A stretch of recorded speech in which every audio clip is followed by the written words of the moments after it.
السلام علیکم ورحمۃ اللہ وبرکاتہ۔ دوستو، امید کرتا ہوں کہ آپ لوگ خیریت سے ہوں گے، ٹھیک ٹھاک ہوں گے۔ آج کی ہماری ویڈیو کا جو ٹاپک ہے وہ ہے جہاد کیا ہے، جہاد کسے کہتے ہیں، جہاد کی کتنی قسمیں ہیں اور جہاد کیوں کیا جاتا ہے۔ سب سے پہلے میں یہ بتاتا چلوں کہ اکثر یہ کہا جاتا ہے کہ جہاد اس بات کا نام ہے کہ جو بھی نان مسلم ہو اسے دنیا میں جینے کا حق نہ دیا جائے، اسے ختم کر دیا جائے۔ اور کچھ مسلم ایکسٹریمسٹ آرگنائزیشن نے اس طرح کر کے بھی دکھایا، اور ان کا لٹریچر اگر آپ پڑھیں گے تو اس سے یہی معلوم ہوتا ہے، ان کے نیریٹو سے، ان کی آئیڈیالوجی سے، کہ جناب جہاد اس بات کا نام ہے کہ دنیا میں کفر کا خاتمہ کر دیا جائے۔ جو بھی کلمہ نہیں پڑھتا ہے دنیا کے اندر وہ مسلمان نہیں ہے، وہ کافر ہے۔ اب اس کا ختم کرنا ضروری ہو گیا ہے اور اس کے لیے جہاد کیا جائے۔ پہلے ان سے کہا جائے کہ تم کلمہ پڑھ لو، اگر وہ کلمہ پڑھ لیتے ہیں تو اچھی بات ہے، اور اگر وہ کلمہ نہیں پڑھتے، مسلمان نہیں ہوتے، تو اب ان کو اس دنیا میں جینے کا کوئی ادھیکار اور حق نہیں ہے۔ یہ ایک نیریٹو بیان کیا جاتا ہے، بتایا جاتا ہے، اور دنیا کے اندر مسلم ایکسٹریمسٹ آرگنائزیشن نے یہ کر کے دکھایا۔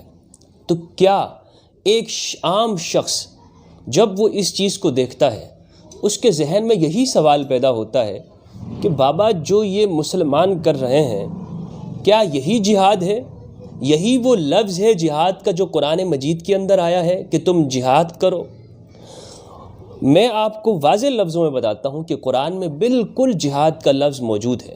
قرآن میں آیا ہے کہ آپ جہاد کریں، اللہ کی راہ میں لڑیں، جہاد کریں، کوشش کریں، لیکن لڑنا اور جہاد کرنا یہ دو الگ الگ چیزیں ہیں۔ اس پر آج ہم اس ویڈیو کے اندر تفصیل سے بات کریں گے۔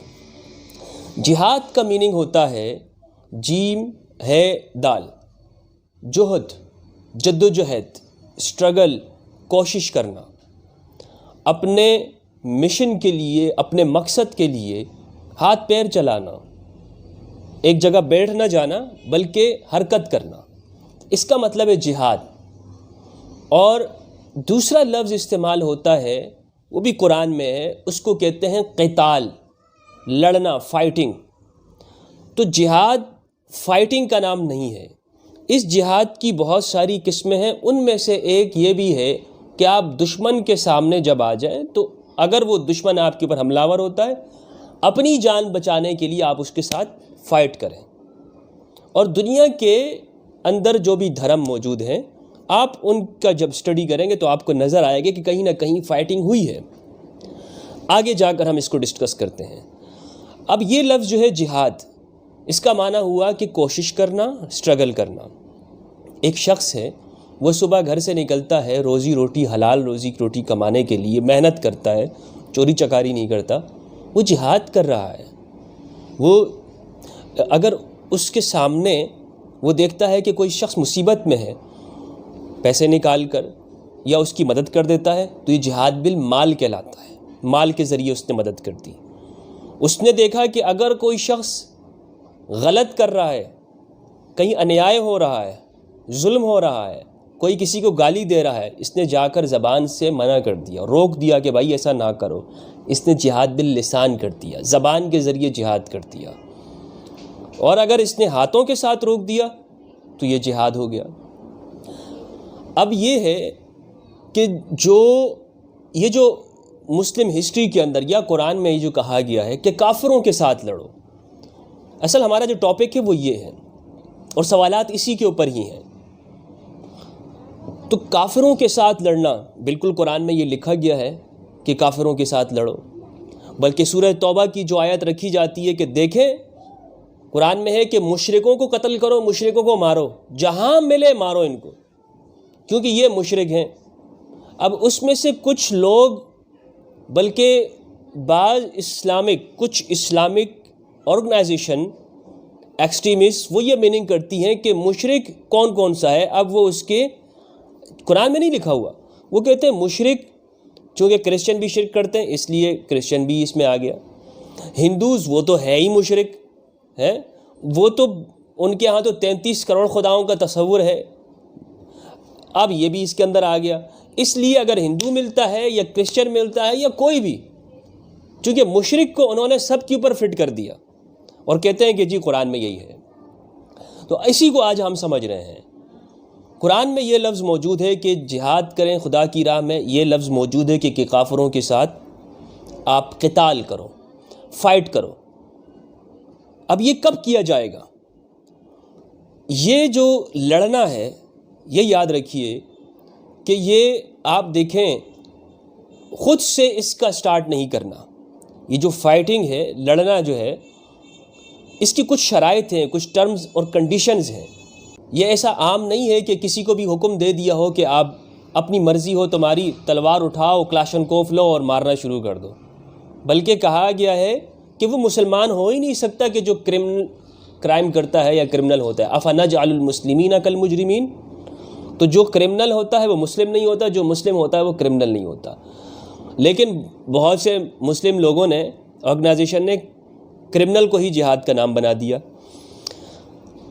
اچھا، یہ جو جہاد ہے یہ خود سے کسی نے سٹارٹ نہیں کرنا، بلکہ جب یہ کہا گیا ہے کہ دشمن تمہارے اوپر حملہ آور ہو، تم نے اپنی ڈیفینسو وار لڑنی ہے، اپنی ڈیفینسو وار لڑنی ہے، آپ نے چپ نہیں بیٹھنا ہے۔ لیکن وہاں بھی جا کر آپ پہلے ان سے کہیں گے کہ ہم نہیں لڑنا چاہتے اور مذاکرات کی طرف آؤ۔ اگر وہ پہل کر لیتے ہیں تو تب تم نے کیا کرنا ہے؟ ان کے ساتھ لڑنا ہے۔ اور لڑائی کے دوران میں بھی ایسا نہیں کہ کھلی چھوٹ دے رکھی ہے کہ جس طرح جو آتا ہے بس پکڑ کے اس کو وحشیانہ طریقے سے درندگی دکھاؤ، نہیں، اس کے اندر بھی یہ خیال کرنا ہے کہ اگر ایک شخص وہ لڑائی چھوڑ کر وہ بھاگ جاتا ہے، وہ کہتا ہے کہ نہیں، وہ وڈرا ہو جاتا ہے، تو آپ نے اس کا پیچھا نہیں کرنا، اس کو جانے دینا ہے۔ کوئی بیٹھ گیا، زخمی ہو گیا، تو اب اس کو مارنا نہیں ہے، زخمی ہو گیا چھوڑ دو، بلکہ اس کا علاج کرو، اس کو اس کی خاطر مدارت کرو، اس کو سیفٹی دو۔ عورتوں، بچوں، عمارتوں، گھروں، کسی چیز کو بھی نقصان نہیں پہنچانا۔ صرف ان کے ساتھ فائٹ کرنی ہے، اس وقت تک کرنی ہے کہ جب تک آپ میدان جنگ میں ہوں۔ جنگ ختم ہو گئی، اب آپ اپنی اپنی جگہ پہ جاؤ۔ یہ ہے قتال۔ لیکن چونکہ جہاد کے بارے میں یہ بتا دیا گیا ہے، یہ چیز پھیل گئی ہے کہ جہاد اس چیز کا نام ہے کہ جو بھی نان مسلم ہے، مشرک ہے، کافر ہے، اس کو مارنے کا حکم دیا جاتا ہے۔ اب میں اس چیز کی طرف آتا ہوں کہ کیا واقعی اس چیز کی یہی بات ہے؟ کیا قرآن میں واقعی یہی کہا گیا ہے؟ تو اب ہم قرآن کی سورہ بقرہ کی طرف چلتے ہیں اور سورہ بقرہ میں دیکھتے ہیں کہ آیا کیا اسی طرح کی بات ہے؟ کیا لکھا ہوا ہے وہاں پر؟ سورہ بارات کے اندر، سورہ توبہ اس کو کہا جاتا ہے۔ اعوذ باللہ من الشیطان الرجیم، بسم اللہ الرحمن الرحیم۔ سورۃ توبہ یہ مدینہ میں نازل ہوئی اور آخری نازل ہونے والی صورتوں میں سے ہے۔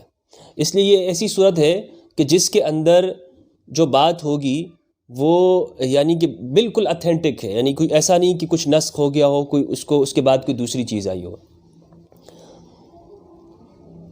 اچھا، سورہ توبہ نازل ہونے سے پہلے مسلمانوں کے درمیان میں اور عرب کے جو قریش تھے، جو مشرکین کہلاتے ہیں، ان کے درمیان میں معاہدہ ہو گیا تھا کہ ہم آپس میں لڑیں گے نہیں، آپ امن کے ساتھ رہیں۔ اس سورہ توبہ کے اندر آیات ہیں جو اکثر بتائی جاتی ہیں کہ دیکھیں اسلام کیا کہتا ہے۔ اسلام کہتا ہے کہ مشرک جہاں تمہیں ملتا ہے اس کو قتل کر دو۔ اس کے اندر یہ ہے، آیت نمبر 5 ہے، فَإِذَا انْسَلَخَ الْأَشْهُرُ الْحُرُمُ، جب یہ مہینے نکل جائیں جو معاہدے والے ہیں، فَاقْتُلُوا الْمُشْرِكِينَ حَيْثُ وَجَدتُّمُوهُمْ، ان کو قتل کرو جہاں تمہیں ملے، وَخُذُوهُمْ، پکڑو، وَاحْصُرُوهُمْ، قید کرو، وَاقْعُدُوا لَهُمْ كُلَّ مَرْصِدٍ، ہر جگہ نشانے میں بیٹھو، فَإِن تَابُوا وَأَقَامُوا الصَّلَاةَ وَآتُوا الزَّكَاةَ فَخَلُّوا سَبِيلَهُمْ، اگر یہ تمہاری باتوں کو مان لیتے ہیں تو ان کا راستہ چھوڑ دو۔ اب ان باتوں کو دیکھ کر، اس آیت کو لے کر، صرف یہی آیت، اور کہا جاتا ہے کہ دیکھو کہہ رہا ہے کہ مشرکوں کو قتل کرو. اب پوچھتے ہیں کہ جی مشرک کون ہے؟ کہتے ہیں ہندو ہیں، کرسچن ہیں، جوز ہیں، بدھسٹ ہیں، قتل کرو ان کو. اور پھر وہاں سے نیچے تھوڑا ایکسٹریمزم اور آتا ہے تو ایک فرقے والا کہتا ہے دوسرا والا مشرک ہے، بریلوی مشرک ہیں، صوفی مشرک ہیں، قبروں میں جاتے ہیں، مزاروں میں جاتے ہیں، مار دو ان کو، ختم کر دو. ٹھیک ہے، تو کون اس مشرک کو کون شخص جو ہے یہاں پر دیکھے گا؟ مشرک پہ تو نہیں لکھا ہوا نا آگے کہ مشرک وہ ہوگا، قرآن نے تو نہیں بتایا کہ مشرک یہاں پر اس سے مطلب ہندو ہے یا کون. تو یہ اس کو کون متعین کرے گا کہ بھائی یہ مشرک سے مراد کون سے لوگ ہیں، میننگ مشرک سے کون سے لوگ مراد ہیں؟ تو دیکھیں قرآن میں شرک کو ظلم کہا گیا ہے، تو جو ظالم ہوگا، عطیہ چارہ ہوگا، وہ اس کے اندر آتا ہے. تو مشرک جو ہوتا ہے وہ بیسیکلی وہاں پر جو عرب کے اندر اس وقت لوگ موجود تھے وہ ظالم لوگ تھے. ظالم کیا؟ عطیہ چاری تھے، انیائے کرتے تھے اور لوگوں کو غلام بناتے تھے. یہاں پر نان مسلم مراد نہیں ہے، قرآن نے ان کو الگ رکھا ہے، ان سے الناس کر کے، پیپل کر کے خطاب بات کرتا ہے.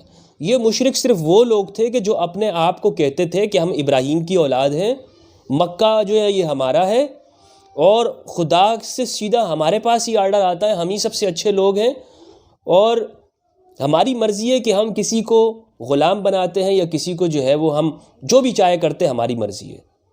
یہ مشرکین وہ لوگ تھے. انہوں نے کیا کیا؟ بہت ظلم کیا لوگوں کے اوپر.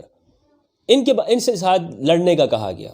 اور تب کہ جب یہ آئے، صرف نان مسلم نہیں ہے یہاں پر، ورنہ کئی جگہوں پر قرآن میں آپ دیکھیں. ابھی میں آپ کو آیت بتاتا ہوں، سورہ بقرہ کی آیت نمبر 190، اس میں واضح لفظوں کے اندر موجود ہے کہ آپ نے کب لڑنا ہے.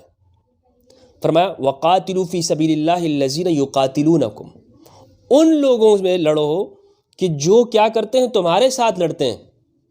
عام لوگوں سے نہیں، جنتا سے نہیں، لوگوں سے نہیں کہ جو عام لوگ بیٹھے ہوئے ہیں گھروں کے اندر ہیں، لڑنا ہی نہیں چاہتے، اور آپ گئے اور آپ نے ان کے گھروں کو مسمار کر دیا، انہی کو جو ہے وہ ختم کر دیا کہ یہ جی نان مسلم ہیں، یہ مورتی پوجا کرتے ہیں، یا یہ مندروں میں جاتے ہیں، یا یہ جو ہے مزاروں پہ جاتے ہیں، آپ نے ان کو ختم کر دیا. یہ نہیں ہے، بلکہ کیا کہا؟ وَقَاتِلُوا فِي سَبِيلِ اللَّهِ الَّذِينَ يُقَاتِلُونَكُمْ وَلَا تَعْتَدُوا. لیکن یہ بھی لڑنا ہوگا، یاد رکھو اس میں بھی تم نے حد سے نہیں بڑھنا ہے، بلکہ وہ اگر لڑنے آ رہا ہے تو تم نے لڑنا ہے، اگر اس نے لڑائی چھوڑ دی ہے تم نے چھوڑ دینا ہے. زخمی کو نہیں مارنا ہے، اور خود سے سٹارٹ نہیں کرنا ہے، خود سے جو ہے وہ پہل نہیں کرنی ہے. کوشش یہ کرنی ہے آخری حد تک کہ جنگ نہ ہو. جنگ بالکل ایک آخری راستہ ہے، اور وہ بھی کوئی شخص خود سے نہیں سٹارٹ کرے گا، بلکہ کنٹری ٹو کنٹری ہوگی. لوگ جو ہے وہ جتھا جو ہے کھڑا ہو جائے ملک کے اندر، کہے کہ جی میں جہاد کرنا، قتال کرنا چاہتا ہوں، اجازت نہیں ہے. اب یہ جو آیت ہے، اس آیت کا مطلب یہ ہے کہ یہ جو مشرک ہیں یہ خاص لوگ ہیں. قرآن نے ایک جگہ پر ان کو ائمۃ الکفر کہا ہے. جو سربراہ ہیں، گروہ ہیں، وہ اموی اور وہ قریشی لوگ، ان کے بارے میں کہا کہ ان لوگوں کے ساتھ تم نے قتال کرنا ہے. کب کرنا ہے؟ یہ جب دن ختم ہو جائے معاہدے کے. اس سے یہ بات معلوم ہوا کہ اگر ایک کنٹری کا، مثلا مسلم کنٹری کا، اگر کسی نان مسلم یا ایسے لوگوں کے ساتھ جن کے ساتھ جنگ ہونے والی، اگر کوئی ایگریمنٹ ہے، کوئی کانٹریکٹ ہوا ہے کہ ہم پیس کے ساتھ رہیں گے، اور دونوں کے درمیان میں سفارتکاری موجود ہے، یعنی ایمبیسیڈر یہاں پر بھی ہے وہاں پر بھی ہے، سفارت خانے موجود ہیں، کونسلیٹ سسٹم ہے، اور ایک دوسرے کے ساتھ رابطے ہو رہے ہیں، تجارت ہو رہی ہے، تو ان کا آپس میں لڑنا، اگر جو ہے وہ کہا گیا ہے کہ اگر وہ لڑائی ہوتی ہے تو پہلے بتانا ہے کہ بھائی ہمارے سارے ایگریمنٹ ختم ہو گئے ہیں اور اب ہم لڑائی سٹارٹ کرتے ہیں. اگر لڑنا ہے پہلے بتانا ہے. ایسا نہیں ہے کہ راتوں کو ہی حملے کر دیں ایک دوسرے کے اوپر، ایسا نہیں ہے جو مثلا جو آج کل کے دور میں ہوتا ہے. تو پہلے قرآن کہتا ہے کہ تم نے یہ جو معاہدے کیے ہوئے وہ معاہدے ختم ہو جائیں، اس کے بعد جو ہے لڑنا ہے. اچھا آگے کہا آیت نمبر 6 میں وَإِنْ أَحَدٌ مِّنَ الْمُشْرِكِينَ اسْتَجَارَكَ. اس کے باوجود بھی آپ دیکھیں کہ یہ ظالم اگر مشرکین یہ تم سے پناہ مانگنے کے لیے آتے ہیں، پناہ دے دو، پناہ دے دو. بھئی مارنا حل نہیں ہے. فَأَجِرْ حَتَّى يَسْمَعَ كَلَامَ اللَّهِ. یہ بات، یہ معاہدہ، یہ پیس کی بات اس نے سن لی ہے، ثم ابلغوا مأمنہ، پھر اسے دوبارہ اس کے ٹھکانے پہ پہنچا دو۔ ایسے نہیں کہ کوئی شخص تمہارے پاس آئے اور دھوکے سے جو ہے اس کو ختم کر دو۔ دھوکہ دہی کی کسی بھی جگہ پہ پروموٹ نہیں کیا گیا ہے۔ ذالک بانہم قوم لا یعلمون۔ اچھا، کیف یکون للمشرکین عہد عند اچھا آگے آپ دیکھیں، اچھا یہ ان کو کیوں ہے؟ اگلی آیات میں ہے کہ آپ نے ان کے ساتھ جنگ کرنی ہے، وجہ بتا دی، اس لیے کہ بھائی یہ نہ تمہارا خیال کرتے ہیں، نہ تمہاری قرابت کا، نہ کوئی معاہدے کا، یہ معاہدوں کو توڑتے ہیں، یہ ایسی زبانی کلامی باتیں کر رہے ہیں، تو ان کے ساتھ کس طرح سے بات چیت ہو رہی ہے؟ اچھا، اگر یہ معاہدہ توڑ دیتے ہیں، آیت نمبر 12، معاہدہ کرنے کے بعد اور پھر تم سے تمہارے مذہب میں تم پر جبر کرتے ہیں، تو ان میں سے جو کفر کے ائمہ ہیں، کفر کے، ظلم کے بڑے چوٹی کے لوگ ہیں، ان کے ساتھ قتال کرو،